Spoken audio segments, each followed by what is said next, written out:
প্রচণ্ড নিষ্ঠুর পতিত স্বৈরাচারী সরকার এসব প্রতিষ্ঠানকে দিয়ে ক্ষমতা কুক্ষিগত করে রেখেছিল।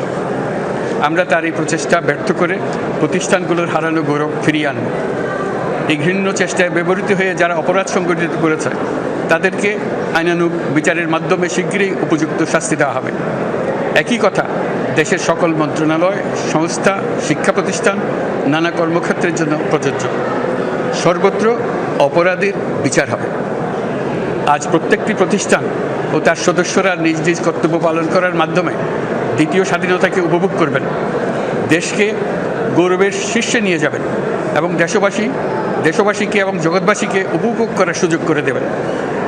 আমি জাতির পক্ষ থেকে প্রত্যেকে নির্ভয়ে আনন্দ চিত্তে নিজ নিজ কর্মস্থলে নিজ নিজ সামর্থ্য নিয়ে এগিয়ে আসতে অনুরোধ করছি।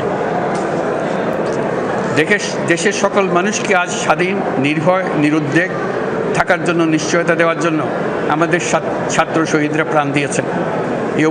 এই অভ্যুত্থানের মাধ্যমে সৃষ্ট সরকার দেশের প্রত্যেকের সরকার। এখানে থাকবে সকলের আকাঙ্ক্ষা পূরণের অধিকার।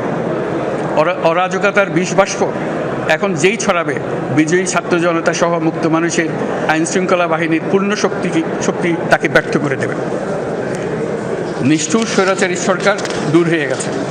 কাল সূর্য উদয়ের সঙ্গে সঙ্গে গণতন্ত্রের, সুবিচারের, মানবাধিকারের নির্ভয়ে মত প্রকাশের পূর্ণ স্বাধীনতার জন্য সকলের স্বাচ্ছন্দ্যে জীবন ধারণের সুযোগ প্রদানের সচেষ্ট সরকারের ঘনিষ্ঠ সান্নিধ্য ও সহমর্মী পরশ দলমত নির্বিশেষে সবাই উপভোগ করবেন।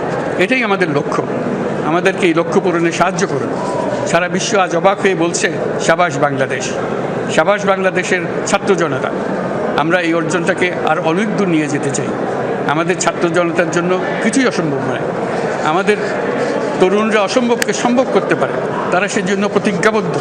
যদি আমরা ঐক্যবদ্ধ থাকি, ধ্বংসাত্মক কর্মকাণ্ড থেকে দূরে থাকি, সবার জন্য মুক্ত পরিবেশ সৃষ্টি করতে পারি, আমাদের বিজয় অবশ্যই হবে।